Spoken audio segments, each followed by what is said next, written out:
que Allan Kardec chamou de fascinação. Nesse estágio, o fascinado sofre uma outra investida tenebrosa das entidades devastadoras. Na fascinação, a característica primordial é a supressão do discernimento. O fascinado perde a autocrítica, perde a capacidade de autoavaliar-se, perde o senso crítico. O fascinado é capaz de dizer, de falar, de escrever as coisas mais absurdas e admitir que são as coisas mais lindas. Outra estratégia dos espíritos fascinadores é retirar a sua presa, o fascinado, do convívio, do contato com todas as pessoas que poderão esclarecê-lo, que poderão despertar-lhe a mente. Então, fascinado, se frequenta centro espírita, se é trabalhador do centro espírita, primeira providência dos fascinadores, afastá-lo de lá. Ele deixa de ir às reuniões, ele deixa de ir à mediunidade, ele vai deixando. E quando não são frequentadores do centro espírita, deixa de ir à casa da mãe, deixa de ir à casa do pai, deixa de ir à casa da sogra. De todo mundo que está vendo, isso pode chamar a atenção. Então ele vai procurar os amigos que concordam com tudo que ele faz. Não, você está certo, é isso mesmo, não pode ser não. O fascinador é caprichoso. E vai abocanhando cada vez maior cota do psiquismo de sua presa. O fascinado é o indivíduo que não se admite equivocar. Quantas são as pessoas que nós conhecemos? Às vezes conhecemos, quando a gente olha para o espelho, a gente dá de cara com ela, né? Que não admite errar. Vira a mesa quando alguém lhe aponta uma falha, uma falta. Às vezes são esposas, às vezes são maridos, às vezes são filhos, às vezes são irmãos, são amigos, são conhecidos. Está tudo muito bem, mas se alguém disser, por que você fez? Você não devia ter feito assim, você errou ao fazer assim. Eu errei. Estão todos contra mim. E aí começa o rosário da autovitimação. O fascinador põe na cabeça do fascinado que ele é imbatível, que ele não erra.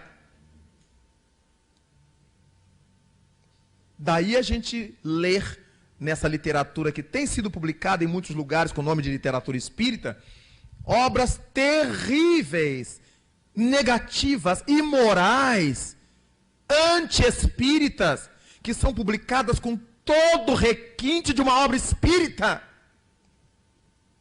E o povo que adora, a gente não sabe quem é mais fascinado. Falta o senso crítico, que a fascinação matou. Quantas vezes nós nos surpreendemos arranjando 1000 desculpas para dizer que a gente não errou. A gente dá aquela volta, vai lá na Nicarágua, corre para a Noruega, vai ao Japão, para dizer que não foi a gente que errou. Quando não tem jeito de eu sair da pecha, de eu sair da responsabilidade ou da culpa, eu envolvo a terceira. Bem, eu fiz, mas eu só fiz porque fulano me falou, Beltrano me mandou, Cicrano me disse. Como você vê, eu não tenho culpa. É o fascinado. Todas as vezes que nós nos descobrirmos procurando 1000 ardis para fugir de uma responsabilidade que é nossa, nos demos conta de que é um rasgo de fascinação preocupante. Se eu me der conta disso, eu ainda estarei na obsessão simples. Porque se eu estiver mesmo fascinado, eu precisarei do socorro externo. Alguém terá que rogar por mim, que trabalhar em meu nome, que me ajudar a sair dessa loucura, porque a fascinação é um dos mais terríveis tipos de obsessão e de mais difícil tratamento, por mais que isso possa ser estranho. Porque o doente não se admite doente. E como é que se trata de doente que se admite são?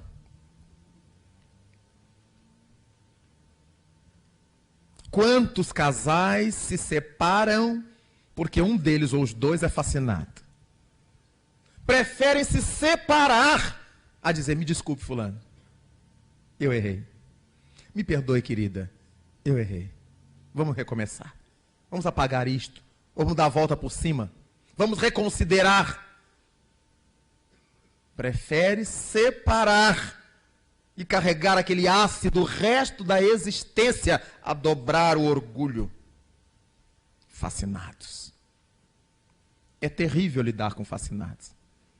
Quando a gente tem um patrão fascinado, um empregado fascinado, um marido fascinado, uma mulher fascinada, filho fascinado,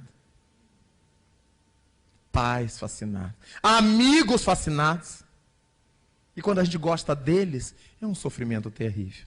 Porque todo mundo está vendo o buraco para onde se vão. Eles não. Não sei porque você está com esse exagero, com tanto cuidado. Não fiz nada. Você está se matando? Não, que isso. O fascinado tem sempre uma saída que ele quer dar por cima e está sempre por baixo.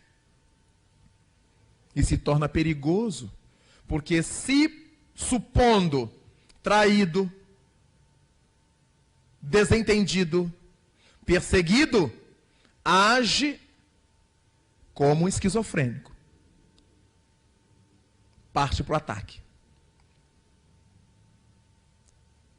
Então é muito complicado o trabalho com o fascinado. Quando não se resolve isto, a tendência é o indivíduo derrapar para um terceiro nível de obsessões, que se chama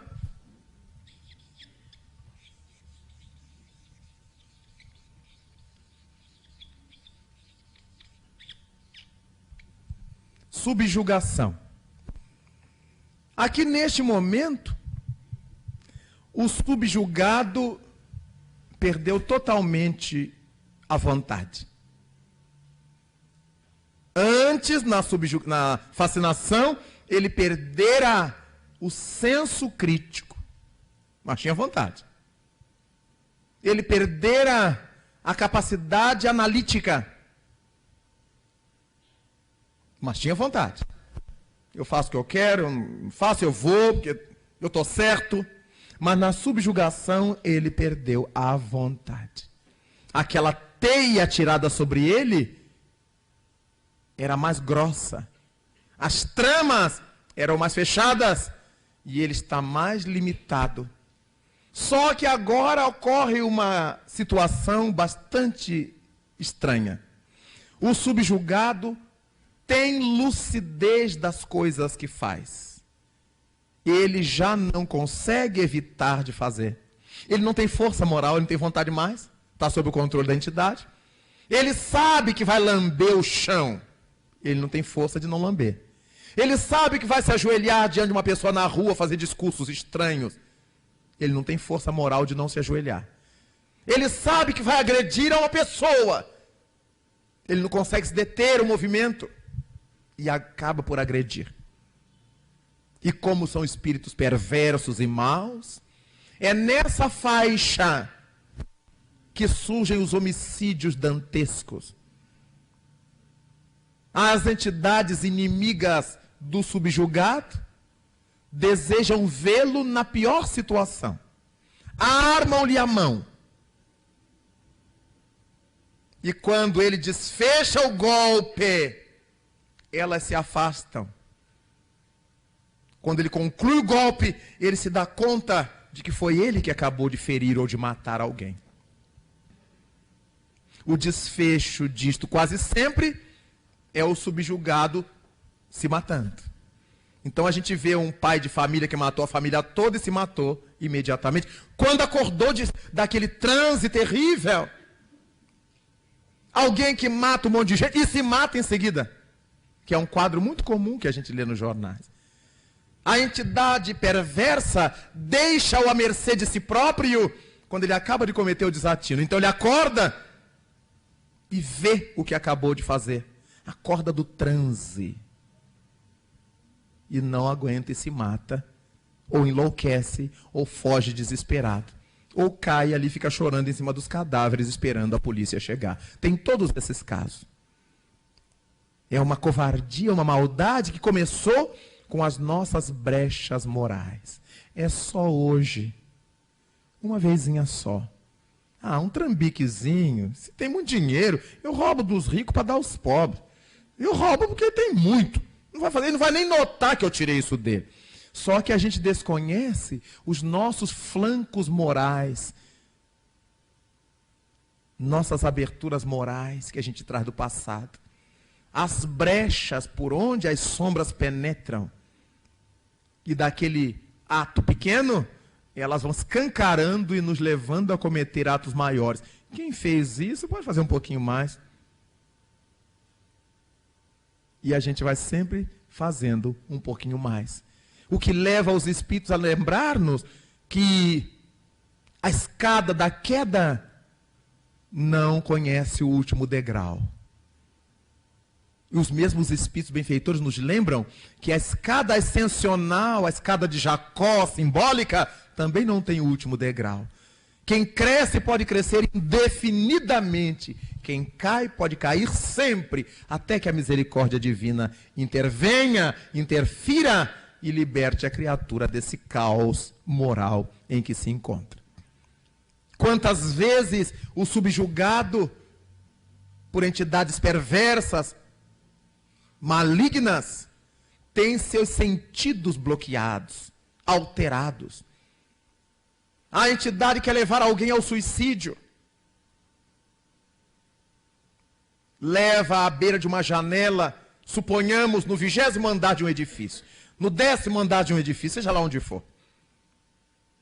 E ela olha para baixo, onde todos nós nos apavoraríamos em estado de lucidez. Com a altitude, o obsidiado por subjugação vê a calçada lá de baixo, bem abaixo da sua janela. Ele percebe que se ele pular a janela, ele cai na calçada. E pula. Só que ele está no 10º andar, no 15º andar, no 20º andar.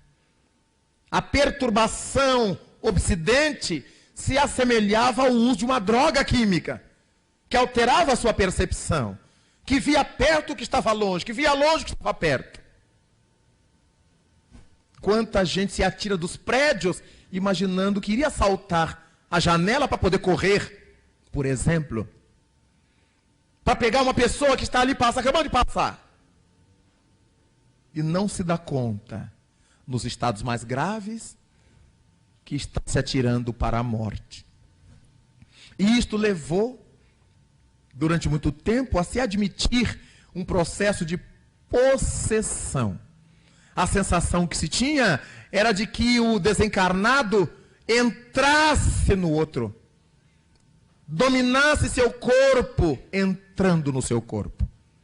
Mas o domínio que as entidades perversas exercem não é entrando no corpo, é mente a mente. Todo controle é eletrônico. Como a gente tem um controle remoto, que a gente joga o brinquedo para lá, joga o brinquedo para cá, faz ele correr, faz ele parar, muda de canal a televisão, muda de canal o disco, o tocador, o rádio, a mente nossa também.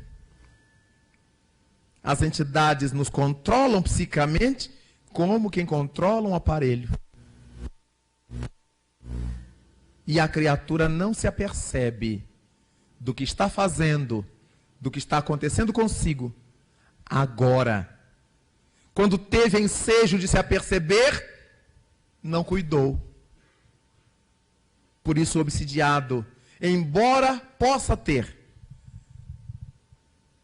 os atenuantes da incidência obsessiva, dos autores intelectuais desencarnados, ele terá a agravante de não ter recorrido ao socorro quando tinha lucidez para buscar o socorro. Quando nós percebermos que não estamos mais coordenando nossos pensamentos, a gente ora diz uma coisa, daqui a pouco já não se dá conta, não se lembra do que disse, como disse, e causa conflito no meio em que a gente vive, vamos buscar socorro. Já estamos entrando numa rota difícil, que se eu não procurar socorro agora, terei muita dificuldade em sair dele.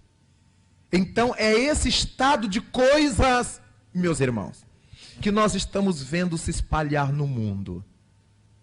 Não é no gueto mais que essas coisas ocorrem. É nas famílias caras, nas famílias ricas, na classe média alta.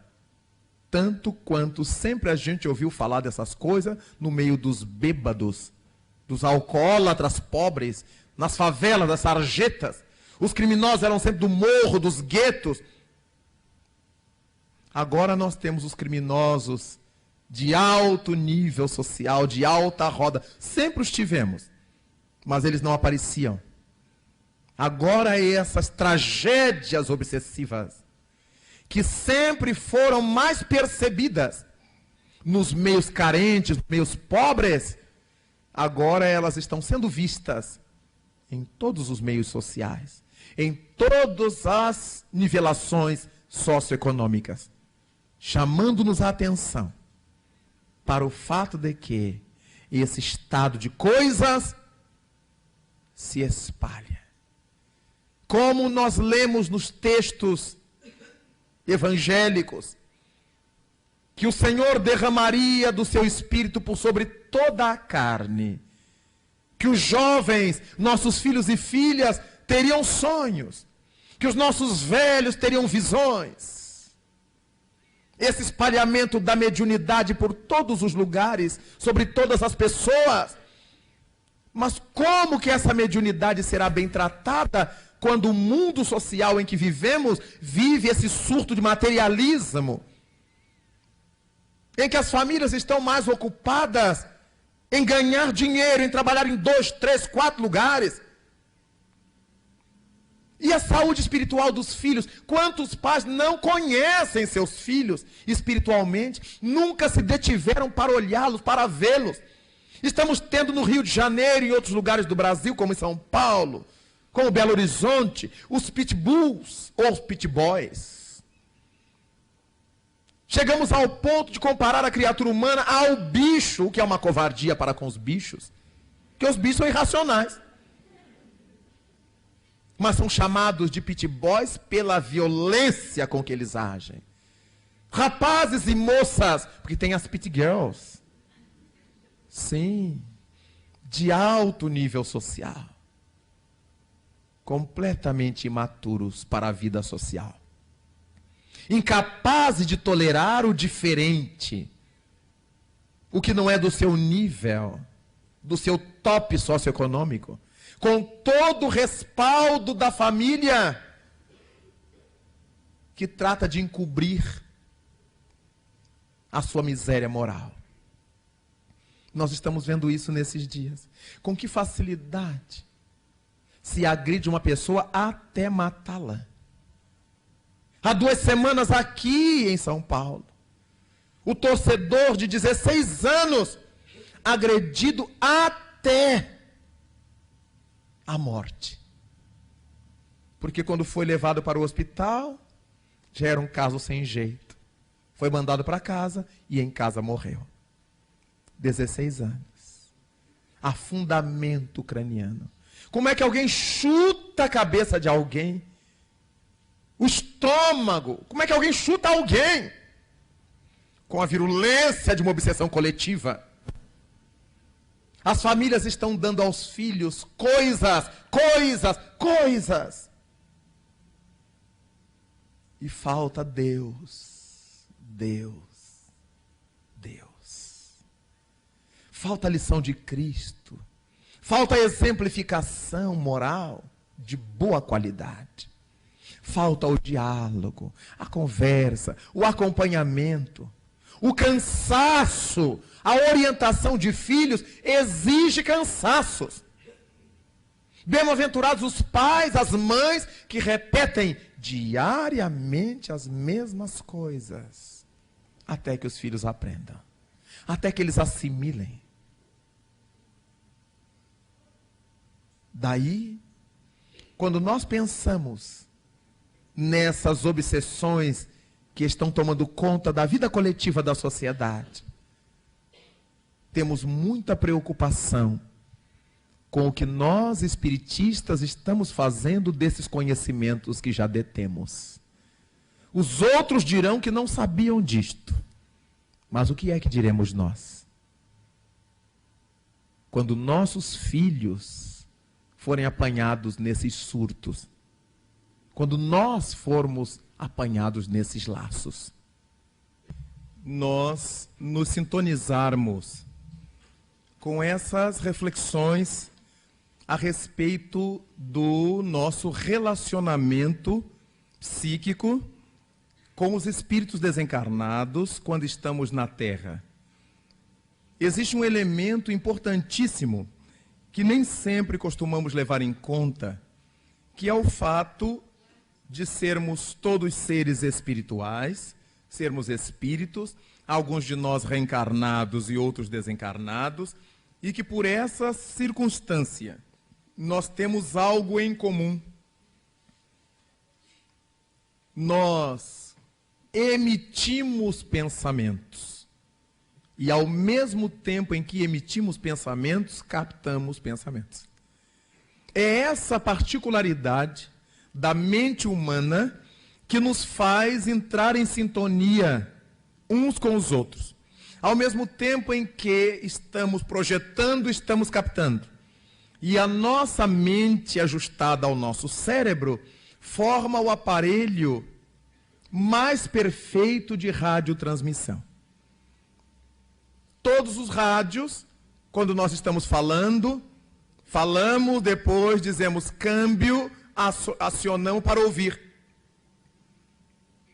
Todo mundo que fala através de rádios, enquanto um fala, o outro ouve, o outro ouve, o outro fala e assim sucessivamente. Nós somos aquelas criaturas que conseguimos, em termos psíquicos, ao mesmo tempo que eu estou pensando, projetando, eu estou captando outros pensamentos de terceiros. Então, essa peculiaridade da emissão, captação de pensamentos a um só tempo, dá-nos esta possibilidade de registrarmos o pensamento dos imortais. Ajustado ao fato de que nós registramos e transmitimos esse registro via orgânica, quando aprendemos em O Livro dos Médiuns, fundamentalmente, que a exteriorização da faculdade mediúnica está radicada no organismo, a gente registra com psiquismo, mas a expressão da mediunidade é através do corpo, porque se eu sou psicógrafo, eu tenho que escrever, se eu sou médium psicofônico, eu tenho que falar. Se eu sou médium de efeitos físicos, é através de minhas células físicas que esse produto ectoplasma se liberará. E deste modo, nós temos uma intervenção dos processos psíquicos sobre os processos orgânicos. E aí nós conhecemos reações orgânicas em função de processos psíquicos. A criatura, quando vai sendo mediunizada, ela empalidece, ela transpira, ela fica fria. São aspectos orgânicos. Porque empalidece, porque o cérebro requisita maior irrigação. O coração dispara porque as suprarrenais deixam derramar na corrente sanguínea uma quantidade maior de adrenalina. E aí, o coração dispara, o cérebro é irrigado, porque nós estamos em processo de concentração, o sangue desaparece das periferias, empalidecendo o médium, e por isso esfriando, porque o sangue não estando correndo ali, ele vai ficando frio, enquanto os órgãos vitais estão sendo devidamente irrigados. Isso se passa quando nós levamos um susto ou quando nós estamos numa peleja, numa contenda, e que a pessoa perde a cor, os lábios branqueiam-se, e a pessoa fica fria e suarenta. O que o espírito André Luiz chama de uma hipersudorese. Há médios que transpiram em bagas. Então, muitas vezes, quando o indivíduo está surtando sob a ação de um fenômeno obsessivo, ele toma essas características. A gente olha para a pessoa, ela está cinza, ela branqueia, empalidece, fica fria, os lábios sem cor, os olhos injetados, vítreos ou opacos. Então nós começamos a perceber que a criatura não está no seu normal, não está na sua tranquilidade psicológica, está sob a ação de uma força mental exterior. E daí, quantas vezes, no auge de uma querela, de uma briga, nós vamos percebendo que o outro vai ficando transtornado. E quanto mais a gente fala, mais ele se encrespa, mais ele enlouquece. E a melhor saída para quem tenha mais juízo é não levar aquilo adiante. Deixa ficar assim quando a pessoa estiver sóbria, tranquila. Se for necessário, a gente volta ao assunto também com maior sobriedade. Então, nós estamos vendo hoje na nossa vida social como por qualquer questão o indivíduo puxa da arma e atira. Claro que isso tem outras implicações socioeducacionais, sociomorais, sociopolíticas, mas o fato é que uma pessoa equilibrada, primeiro, não carrega a arma,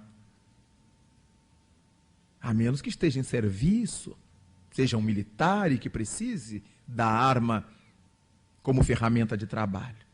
Mas uma pessoa que confia em Deus e sabe que ninguém morre antes do tempo e sabe que a nossa defesa maior é Cristo, tem que andar de revólver. Se eu ando de revólver, eu tenho segundas intenções. Minha defesa maior é Cristo, mas nas horas vagas eu dou conta. E aí nós temos 2 pesos e 2 medidas. Ninguém morre de véspera. Hoje nem Peru mais morre de véspera. Que antes se dizia, quem morre de véspera é Peru, por causa do Natal. Hoje nem isto, porque a gente compra congelado de vários dias ou meses. De modo que é muito importante que a gente se aperceba de que sintonia está vivendo, em que sintonia se está mantendo. Se eu sou uma pessoa que, pelo fato de eu andar amado, eu não tenho nenhum interesse em desfazer meu espírito violento, porque eu me garanto na minha arma, claro que eu estou numa má sintonia. Claro que eu estou mal vinculado. Claro que eu sou simpático a espíritos daquele naipe, daquele nível, daquela dimensão, violentos, negativos, incitadores. E quando eu estou armado, eu não tolero nada. Qualquer coisa, eu pergunto, por que está me olhando? Porque eu estou confiando na arma que eu tenho. Se eu não estiver armado, o sujeito pode olhar à vontade. Eu digo, oi? Mas se eu estiver armado, eu fico macho. E muitas vezes, por causa disso, eu me torno machucado. É importantíssimo que a gente passe a se conhecer melhor. Por quê que eu tenho que me exibir dessa maneira? A proposta de Cristo é totalmente outra. Bem-aventurados os mansos, porque herdarão a terra. Os mansos não são os covardes, os que se escondem debaixo da mesa diante das dificuldades. Os mansos são aqueles que se defendem com seus valores ético-morais. Se precisar da força física, é em último caso, para defender os valores da vida. Não é covarde o manso. Uma das criaturas mais mansas que o mundo conheceu foi Francisco de Assis. Mas ele usou de um outro expediente. Ele mexeu na lucidez das pessoas. Ele fez com que os indivíduos vissem a exploração de uma classe sobre outra. e renunciou à sua classe social para manter-se no diapasão que ele sentia ser o mais importante para a sua vida. O homem mais manso que o mundo conheceu chamou-se Jesus de Nazaré. Mas quando o soldado esbofeteia diante de Anás e de Caifás, sogro e genro, ambos covardes, Jesus podia ter ficado calado. Mas era o momento de deixar uma lição. O soldado era um jovem covarde que queria se exibir na frente dos patrões. E Jesus Cristo voltou-se para ele e lhe disse: se eu errei, dá testemunho do erro. Mas se eu não errei, por que me bates? Essa pergunta deve ter ecoado na sua mente o resto da sua existência. Porque era a demonstração da covardia daquele homem. Se eu não fiz nada para apanhar, por que você me bate? E era manso Jesus. Mas falava na hora certa aquilo que sabia que estava certo para ser falado na hora certa. Silenciava na hora devida, depois de todas as atitudes de temor ao povo, incitado pelos sumos sacerdotes. Pilatos pergunta a Jesus: e o que é a verdade? E ao invés de fazer aquele discurso que seria o mais perfeito, discurso sobre a paz, sobre a verdade, Jesus Cristo via aquele homem com medo da mentira. Logo, ele não estava interessado na verdade. Qualquer coisa que Cristo dissesse seria contra ele usado. E a mais eloquente resposta que Jesus Cristo deu sobre a verdade a um homem que gostava da mentira foi o silêncio. Porque ele próprio, Jesus, tinha ensinado: não dai vossas pérolas aos porcos. Então, se Pilatos estava morrendo de medo da turba-multa, com medo de tomar posição, dizendo não, agora ele ia perguntar a Jesus o que era a verdade. Todo e qualquer discurso que Cristo fizesse sobre a verdade, tomaria Pilato nas suas malhas, porque ele era toda covardia, que nem a voz da mulher ele ouviu. E eu tive um sonho que esse homem é inocente. O próprio Pilato disse: eu não vejo nele culpa alguma. Mas não trepidou em lavar as mãos. Então nós verificamos quanto de covardia. O Espírito Camilo diz que no mundo, vários de nós vivemos na dimensão Pilatos, lavando sempre as mãos. Somos incapazes de defender os amigos, com medo de ficar mal com o acusador. Aí que o nosso amigo se dane, eu quero ficar bem. Jamais nós denunciamos o mal onde ele aparece. Quando o Evangelho segundo o Espiritismo nos diz que se o mal de alguém prejudica terceiros, é um dever de caridade denunciá-lo. A gente sabe disso. Mas e a dimensão Pilatos? A gente lava as mãos. Nós falamos o tempo todo da obsessão que vaza de novelas, de programas de humor, de mau gosto, de tudo quanto aparece na telinha da televisão. Mas qual é a associação de moradores, associação de bairro, escola, igrejas, que já se pronunciaram mandando carta para as emissoras? Dimensão Pilatos, todo mundo lava as mãos. É cultura, cultura não pode ter censura, não tem crítica, não tem nada. Não é censura, não é crítica, é dignidade. E todos nós falamos da má qualidade da televisão, mas cada um de nós narra todos os programas da televisão. É sinal que está assistindo. A gente fala da má qualidade, mas é a má qualidade que a gente gosta. Ah, mas não tem nada para a gente ver na televisão, a gente desliga e vai ler um bom livro. E a gente fica cheio de livro com autógrafo de Chico, de Divaldo, não sei mais quem, que a gente nunca leu. Mas eu tenho todos os livros autografados, mas nunca leu. A gente morre miserável em cima do tesouro, porque nunca leu. Porque o tempo é para a gente assistir ao que está por aí, projetando na nossa cabeça a perturbação de outras cabeças. Quando é que nós vamos ter senso de proporção? Já está passando dos limites, já passou dos limites, e nós estamos conivindo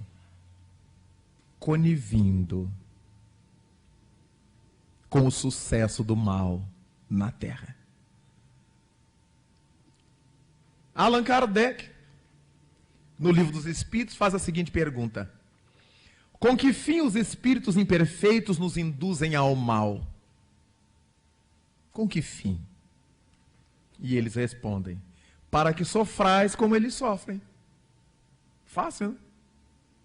Aí volta Kardec: e isso lhes diminui os sofrimentos? Não, mas fazem-no por inveja, por não poderem suportar que haja seres felizes. Isso que a gente vê na Terra, isso também ocorre entre os espíritos desencarnados. Eles nos atucanam, porque eles querem nos ver sofrer. Por que que a gente não vai sofrer, se eles estão sofrendo? E aí Kardec pergunta: e isso por acaso é bom para eles? Faz bem? Diminui o sofrimento deles? Porque se diminuísse o sofrimento deles, que bom, vamos sofrer para diminuir o sofrimento dos nossos irmãos. Não! Fazem-no por inveja, por não poderem suportar que haja seres felizes. Porque muitas vezes, quando nós estamos felizes, nós estamos profundamente invigilantes. A nossa felicidade na Terra ainda é uma felicidade mesclada de viciação. Nós não sabemos fazer uma festa na nossa casa, de aniversário, de bodas, de alegria, sem que esteja regada a alcoólicos, sem que esteja marcada por excessos. Sempre justificando: ah, mas nós vamos receber pessoas que bebem. Mas é outro problema. Na nossa casa, quem manda somos nós. Quando a gente vai na casa do povo que bebe, a gente não dá ordens. A gente bebe água gelada, guaraná, o que nos dão. E eles bebam o que queiram. Mas quando a gente faz na nossa casa, a gente oferece o que o bom senso manda oferecer. Sair de nossa casa, de cristãos e cristãos espíritas, pessoas embriagadas para bater com carro, para brigar entre si, para se infelicitarem em nome da alegria. Que alegria é esta que a gente gosta de curtir? Que alegria que está embasada no alcoólico, que é uma droga socialmente aceita? Qual é a diferença da cocaína que transtorna, do álcool que transtorna? É porque a cocaína é droga pesada, que a polícia persegue, porque custa cara.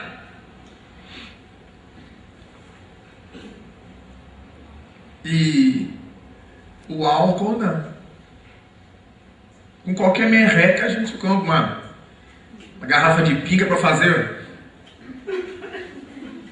um leite de onça, uma calcinha de nylon, uma batida de maracujá.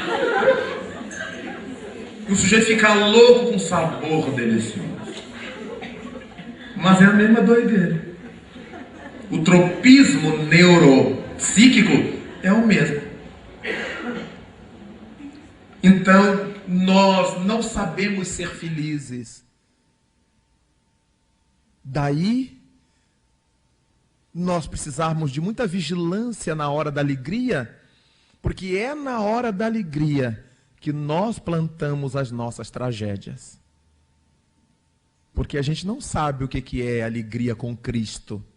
A gente sabe o que é alegria com Barrabás, alegria com o mundo, alegria com Mamon.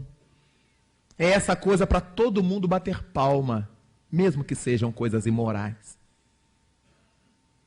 Para quem sabe, isto pesa. Todas as consequências nefastas que venham a dar-se com aquelas pessoas que se embriagaram sob nossa responsabilidade, nos pertence, autores intelectuais. Ah, mas se eu fizer uma festa na minha casa que não tiver álcool, as pessoas não vêm. Problema delas. A festa é minha. Aí nós vamos saber quem é meu amigo e quem é amigo do gargalo. Se a pessoa não vem à minha casa, na minha festa, na minha alegria, no meu aniversário, porque eu não as vou embebedar, elas não são minhas amigas, não precisam vir. Mas e a nossa carência afetiva? Eu quero ter as pessoas. E aí eu encho-as com aquilo que eu sei que não se oferece nem aos inimigos. O veneno alcoólico. O que tem faltado a nós cristãos é decência para assumir Jesus e não sumir com Jesus das nossas atitudes. O que tem nos faltado é a audácia de sermos cristãos no mundo, apesar do que possam dizer de nós. Mas Jesus Cristo nos advertiu: quando fizerem tudo isso contra vós, quando falarem mal de vós, rejubilai. Porque assim também fizeram comigo, que sou vosso mestre. E o discípulo nunca será maior que seu mestre. A gente quer aplausos que Cristo não teve. A gente quer prestígios que o mestre não teve. E a gente fica inventando coisas para agradar as pessoas de má índole, mesmo sabendo que elas e nós estaremos enredados. Quando Allan Kardec pergunta no Livro dos Espíritos por que é que o mal toma conta da terra em detrimento do bem, em prejuízo do bem, o Espírito de Verdade foi enfático, direto: por culpa dos bons. Não responderam por responsabilidade dos bons, por culpa dos bons. E continuaram: os maus são ousados e intrigantes, os bons são tímidos. No dia em que estes quiserem, preponderarão. Olha em que nível que eles puseram. No dia em que estes quiserem, sinal que a gente não quer, preponderarão.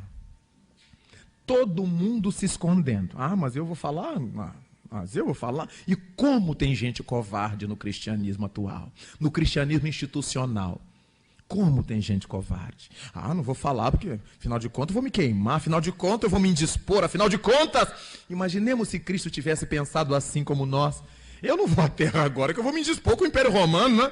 Eles vão acabar me plantando uma cruz. Imaginemos se ele pensasse assim. Eu ir para a Judéia agora, com aqueles loucos lá, com Anás e Caifás, eles vão fazer sanduíche de mim. Ele veio. Falou o que tinha que falar. Eu vim para cumprir a vontade do meu Pai que está nos céus. Aqueles que entendem a verdade, escutam minha voz. Eu sou o médico das almas. Eu vim para que tenhais vida e vida abundante. Eu sou a luz do mundo. Eu sou o caminho, eu sou a verdade, eu sou a vida, eu sou o pão da vida. Aquele que comer de mim nunca mais terá fome. Eu sou a fonte de água viva, quem beber de mim nunca mais padecerá sede. Eu sou. Vós me chamais mestre e senhor, e dizei-o bem, porque eu sou, eu que sou vosso mestre. Que proposta, que audácia. Diante de nós, qual é a tua crença? Aí a gente olha assim para ver se é com o outro, né? Bem, quer dizer... Aí a pessoa enrubesce para dizer a crença. Para dizer a crença. Bem, eu sou cristão, né? Eu creio em Deus. E se esconde. Bem, eu sou espiritualista, né? E a gente olha assim para o nada. Sou espiritualista, né? Para não encarar o interlocutor. E não assume nada, porque espiritualismo é de uma grandiosidade, é de uma enormidade, é de uma vastidão enorme.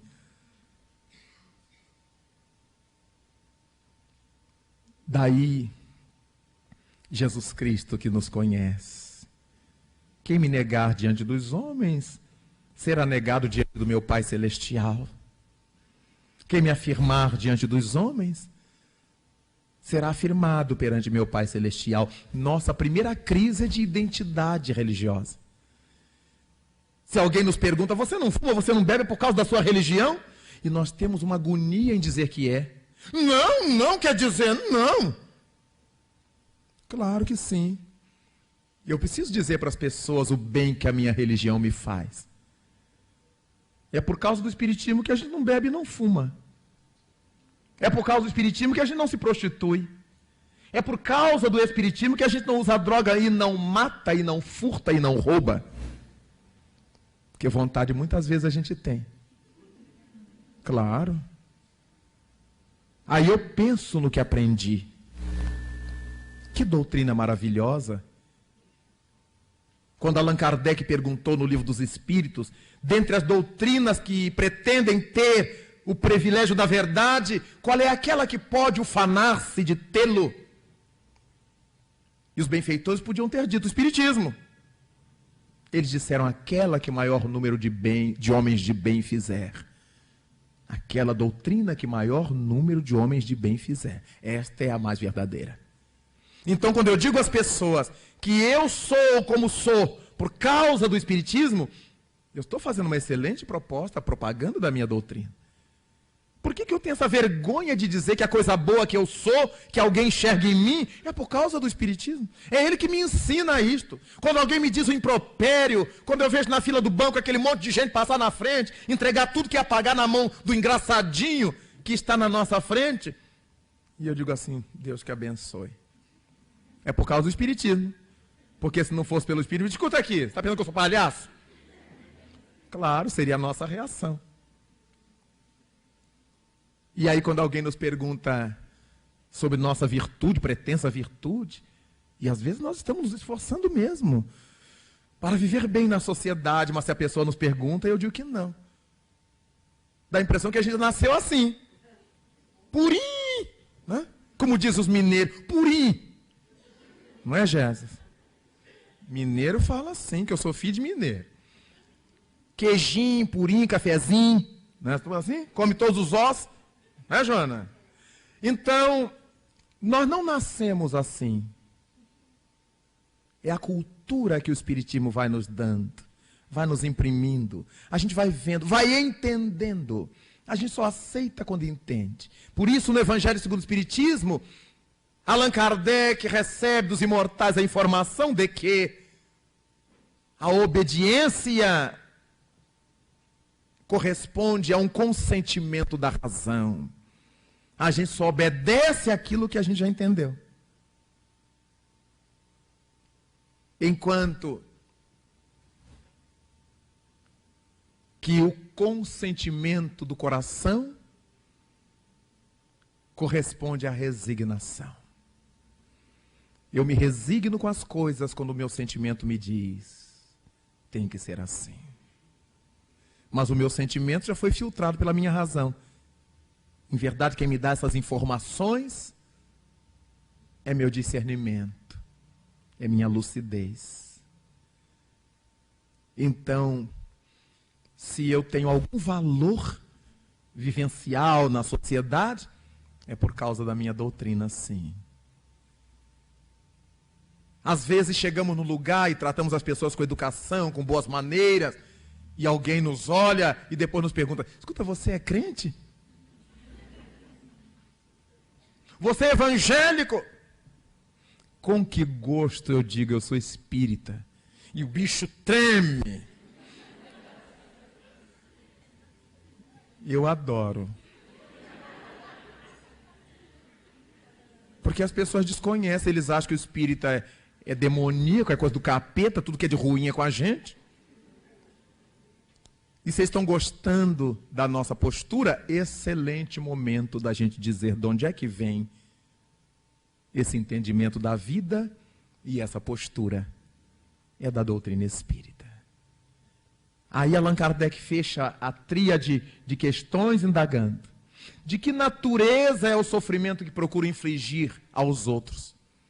Já que eles agem por inveja, porque nos querem ver sofrer como eles. De que natureza é esse sofrimento que eles procuram infligir? Os que resultam de ser de ordem inferior à criatura e de estar afastada de Deus. Então somos nós que abrimos as portas. Por quê? Porque ainda somos de ordem inferior e afastados de Deus pelo tipo de comportamento que a gente adota. E aí as entidades invejosas têm tudo o que elas querem para nos fazer tombar. Não tombamos por inocência, tombamos por rebeldia. Nós colocamos na cabeça que não precisamos de Deus. Eu li recentemente num para-choque de um caminhão, uma frase que os senhores já devem conhecer. Deus, sem os homens, continua Deus. Os homens sem Deus são nada. Eu achei excelente. Porque é graças a essa presença da divindade em nós, essa assistência da divindade por nós, que conseguimos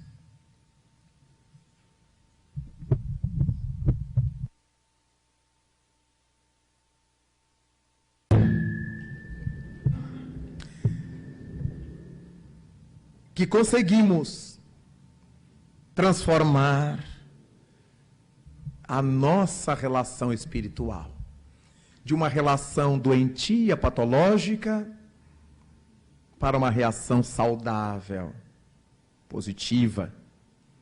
Por onde quer que andemos, meus irmãos, não nos enganemos.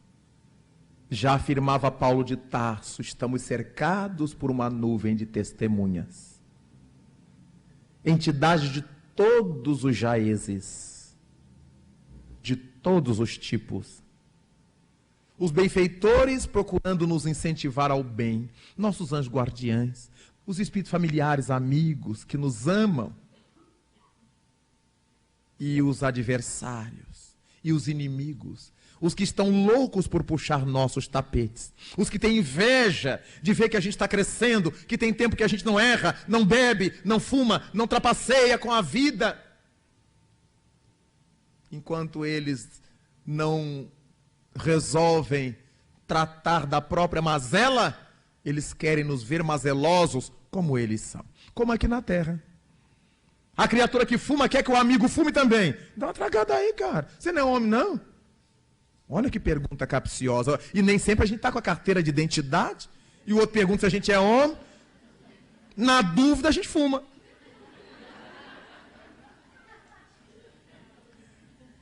As amigas perguntam, você não é virgem, ainda é virgem? Que coisa mais demodê, mais cafona. E nós, com essa personalidade BBB, temos que dar satisfação de nossa vida íntima para as pessoas. Eu tenho que dizer se eu sou vice, eu não sou, quantas vezes eu transo com quantas pessoas, porque hoje as pessoas querem saber como é que é a nossa vida íntima, com quem que a gente deita, com quem que a gente levanta. E essa mentalidade infeliz, que naturalmente vai contagiando, vai contaminando a sociedade. E a gente não se pergunta onde é que isso vai me levar. A gente vai fazendo, vai copiando. E eu chegava na escola de manhã, na universidade, onde estavam os meus colegas PhDeuses, e o assunto da manhã era o BBB, um assunto cultíssimo. Não, a Cida vai ganhar. Não, afinal de contas, ela é humilde, ela merece. E aí eu não tinha nada o que dizer. Os incumbidos de mudar a mentalidade social estavam com a mente globalizada.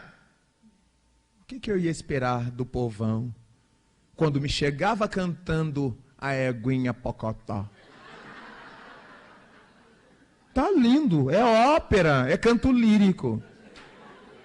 Se os universitários desceram tanto no nível, na escolha, o que eu vou esperar do povão?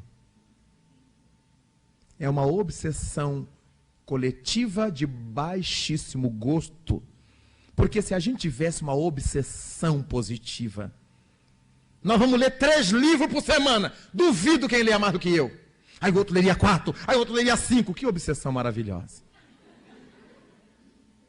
Eu vou costurar 10 shorts por semana, quero ver quem me passa.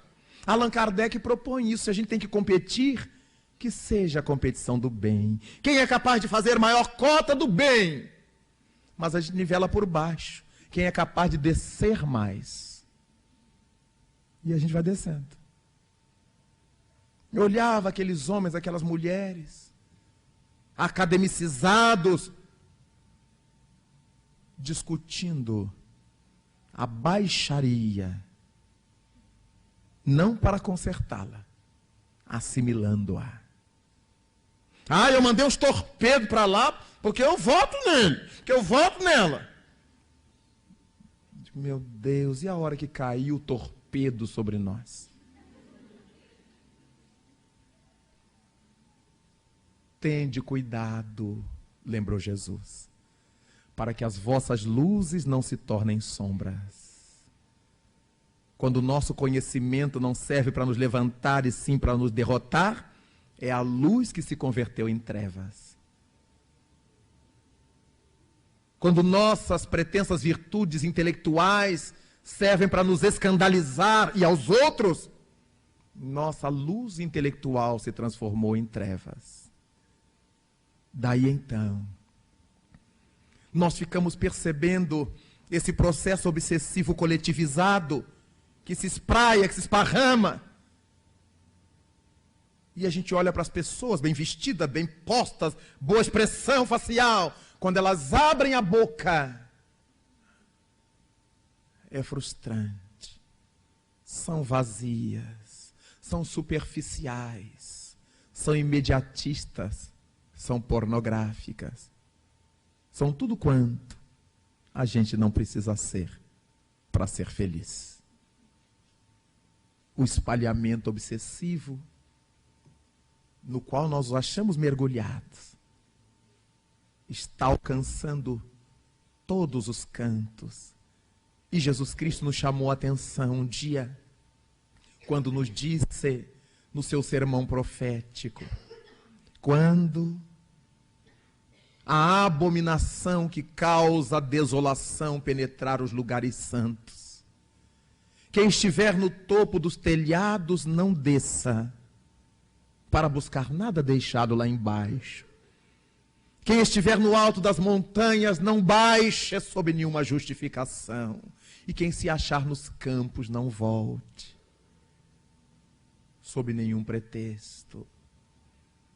Quem estiver agindo certo no topo, não tem por que nivelar por baixo. Não temos que justificar, mas não adianta eu ficar bancando bobo. Todo mundo está lucrando, todo mundo está fazendo, porque há de chegar a hora da devolução. E essa é a hora que nenhum de nós gosta. É a hora que vamos perguntar que mal fizemos a Deus para sofrer tanto. É a hora da devolução. Daí o Espírito Camilo nos propor, antes de eu fazer qualquer coisa, deixe-me perguntar, e depois? Como é que eu ficarei depois?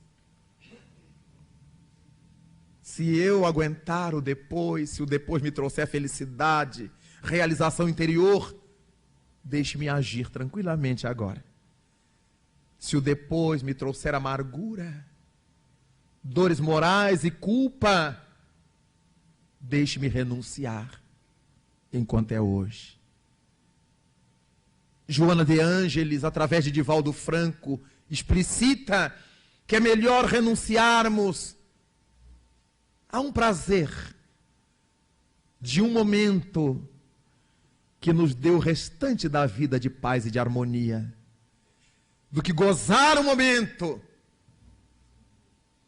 e ter todo o resto da vida para se arrepender e sofrer. Comumente, a criatura obsidiada prefere essa opção. É agora, gozar agora, porque a morte poderá vir. Mas para quem é espírita sabe que a morte nos tira o corpo, mas nós continuamos com créditos e débitos. Para acertar agora ou para acertar depois. Então,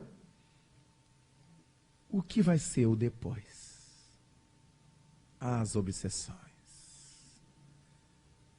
Quando pensamos nela, nessa força truanesca que nos arremete ao chão, parece ouvir Jesus novamente a cantar aos nossos ouvidos: vinde a mim, os que estáis cansados, oprimidos,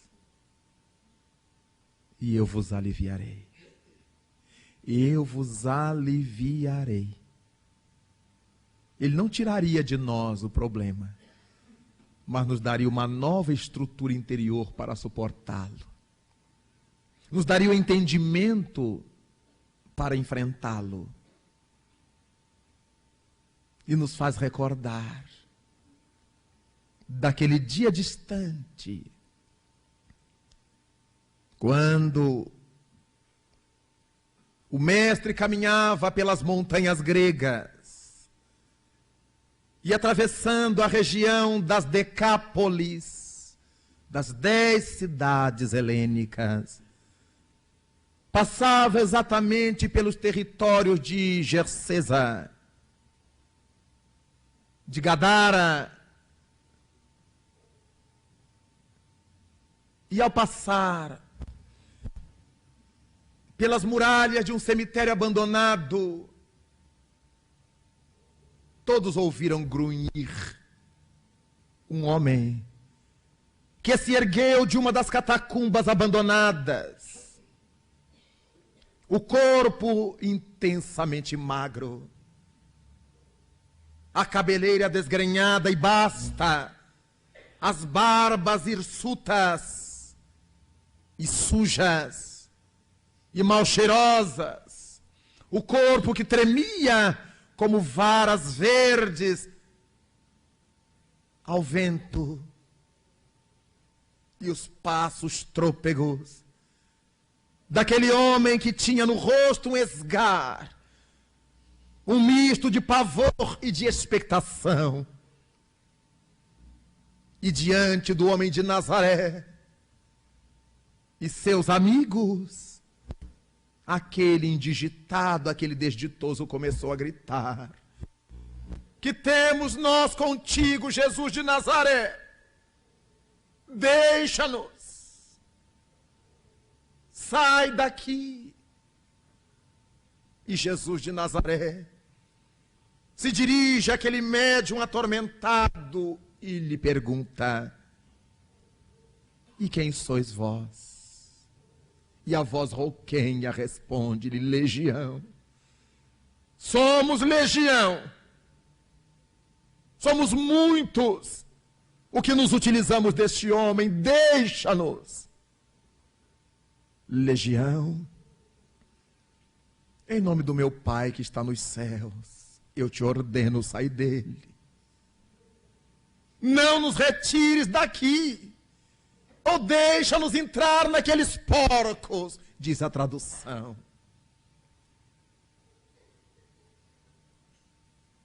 Gadara era uma cidade de suinocultura, e àquela hora passava um rebanho de suínos, dirigida por um pastor. E o mestre o consentiu. Não que os espíritos possam entrar nos porcos, nos animais, como não entram nas criaturas humanas. Mas sabia Jesus Cristo que entre a sucção vampiresca de uma criatura humana, melhor que essas entidades possam absorver o plasma vital dos irracionais. As criaturas humanas têm mistérios a realizar sobre a terra que os irracionais não têm. Por isso a permissão do mestre, que parece cruel, mas entre dois valores, o valor humano estava ainda acima dos valores da suinocultura.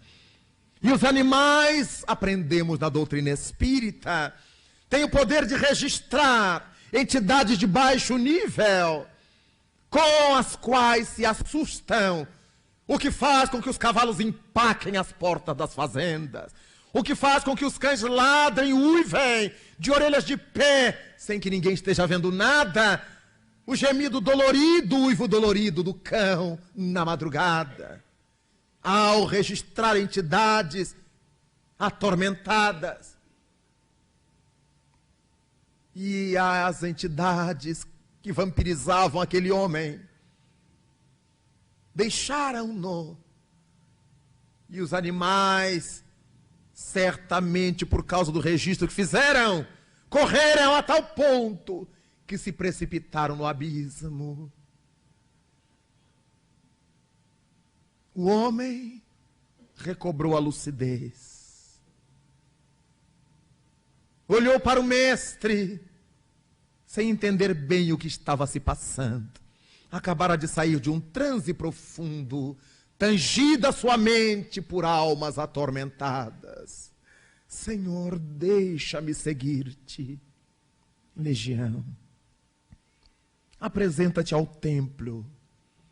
Vai aos sacerdotes. E um dia tu virás. Aquele homem enlouquecido antes pela obsessão era tido pelo sacerdócio como morto. A família o expulsava de casa, tanto quanto acontecia com os leprosos, com aqueles que sofriam dermatose, dermatites graves, que simulavam a hanseníase, a lepra. Eram tidos como mortos pela família, e quando se tornavam sãos outra vez, a proposta de Cristo era para que se apresentassem ao templo, onde ficavam os registros dos homens, homens do sexo masculino. Por isso Jesus sempre mandava que eles voltassem ao templo, para que seus nomes voltassem a constar do quadro dos vivos. E o homem se foi. E os criadores de porcos de Gersesa, o Gadara, se insurgiram contra o homem de Nazaré. Para eles, a vida dos porcos era mais valiosa do que a vida daquele homem. Parece que estamos nos dias de hoje. Se alguém matar uma criatura humana, tem tanta defesa que acaba não lhe acontecendo nada. Mas se matar um colibri, é um crime inafiançável. Que mundo de difícil transformação. Que mentalidade de difícil renovação. Com outras tintas, somos os mesmos seres velhos, que trocamos a vida humana pela vida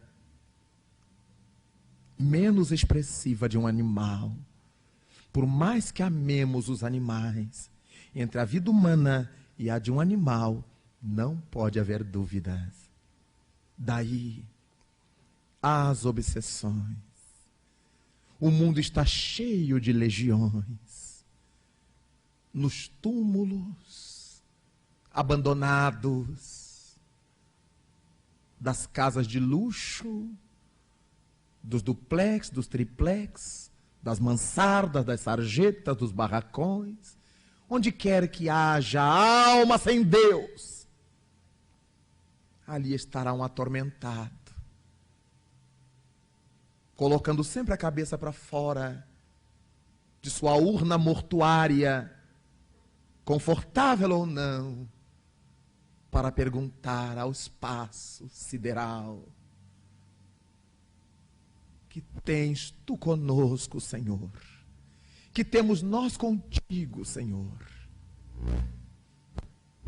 E Jesus Cristo, clemente, complacente, entendendo a nossa fragilidade, como disse a Simão Pedro na última ceia. O homem da terra, Simão, é mais frágil do que propriamente mau. Antes que o galo cante, tu me terás negado 3 vezes. Nestes tempos tão difíceis do mundo, ave o Espiritismo, as suas lições, o bom senso com que trata os problemas da vida. Não diz que temos que ser santos, propõe que sejamos criaturas de bem, homens e mulheres de bem, na luta continuada por sermos hoje melhores do que fomos ontem, e para que amanhã sejamos superiores à nossa condição de hoje. É só isto. Não precisamos ser espíritos de luz total, mas que possamos construir gradativamente a nossa luminosidade. Cada vez que vamos diminuindo as sombras que nos apoquentam e que nos causam mal-estar.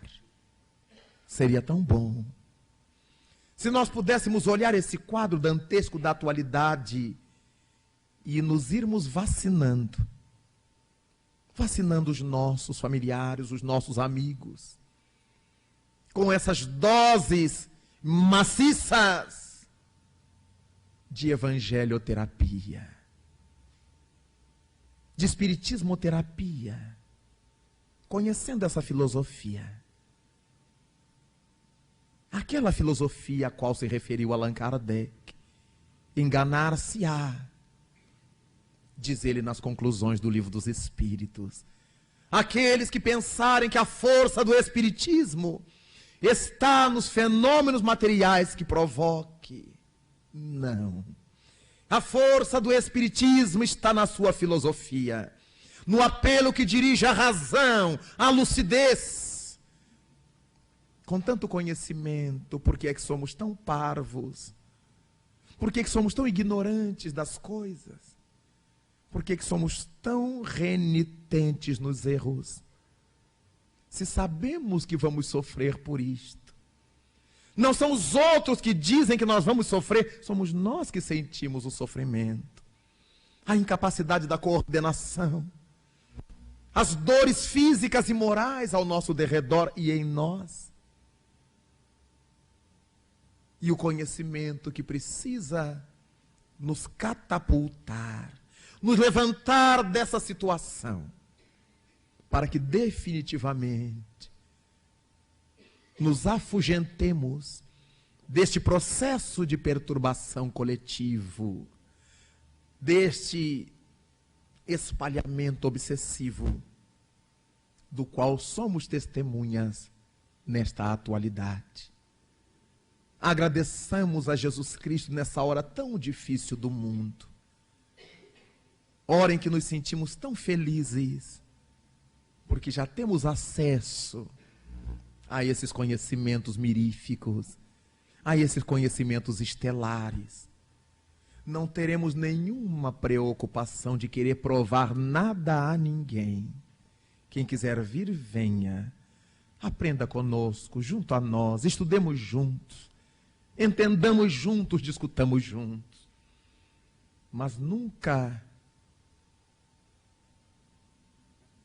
nos batamos nas pelejas e discussões vazias, na tentativa de convencer o outro,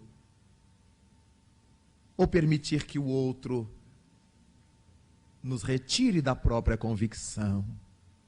Não há nenhuma necessidade. A verdade na qual cremos é a verdade que vivenciamos, e isto é o bastante. Bem-aventurados os que não viram e creram, aqueles que entenderam, que amadureceram através do entendimento das coisas. Que temos nós contigo, Jesus de Nazaré. por que nos atormentas? Legião, sai deste homem. Daí então, nós vivermos este momento importante das nossas vidas, de felicidade, de espontaneidade, de alegria, nada obstante os dramas à nossa volta, nós vamos viver a alegria possível, porque Jesus Cristo nos foi anunciado no Evangelho de Lucas como uma boa nova que nos seria de muita alegria.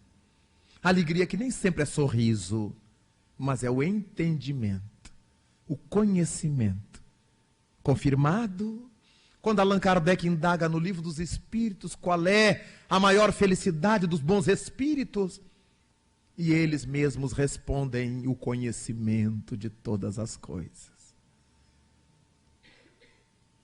É o que Jesus disse, que o conhecimento da verdade nos libertaria. Nos libertaria da ignorância, da tristeza, das obsessões, da loucura. O espiritismo bem entendido e bem vivido é antídoto contra a obsessão, contra a loucura, já nos diz o Evangelho segundo o Espiritismo. Por isto, meus irmãos, ergamos ao alto a nossa vibração. Agradeçamos a Cristo pela nossa união, porque é tão importante ser espíritas, guardando no coração essas bênçãos sublimares, espalhando entre os irmãos da terra essas bênçãos aos milhares, para que encontremos razão de ser feliz, sem perder o passo da divina diretriz, iluminados pelo sol do amor, a serviço da paz e da harmonia nesses campos do Senhor. É tão bom ser espírita, constituir na própria alma esse canto de glória verdadeira dita no Evangelho do bem, que nossas angústias acalma, servindo no roteiro humano como bênçãos indizíveis, como palmas. É tão bom ser espírita e viver a harmonia interna junto à nossa família, agradecidos a Deus por essa esteira de astros que sobre nossa cabeça brilha. É tão bom ser espírita e manter o compromisso com a verdade e viver com os pés no chão da realidade, sem máscaras, alimentando as nobres utopias de vermos um dia a terra mergulhada nessas bênçãos de amor, nos ares da alegria. É tão bom o Espiritismo, que nos faz distender a razão pelas mãos na realização das tarefas do altruísmo. É tão bom ser feliz quando podemos em cada gesto seguir a orientação que o Evangelho diz.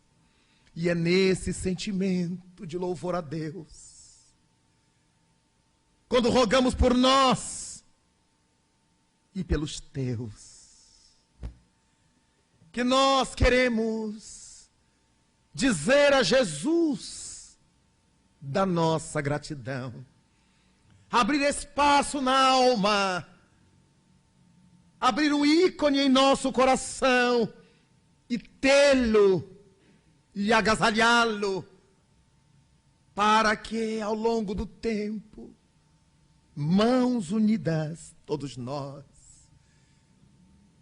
simbolicamente ajoelhados diante do altar da vida, nós possamos dizer: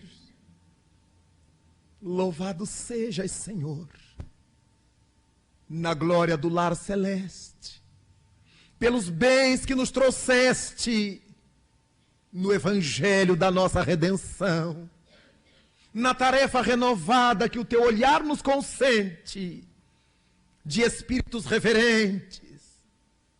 Rogamos hoje pelo teu amor. Pobres cegos, que há milênios estamos fugindo à luz a qual nos elevas.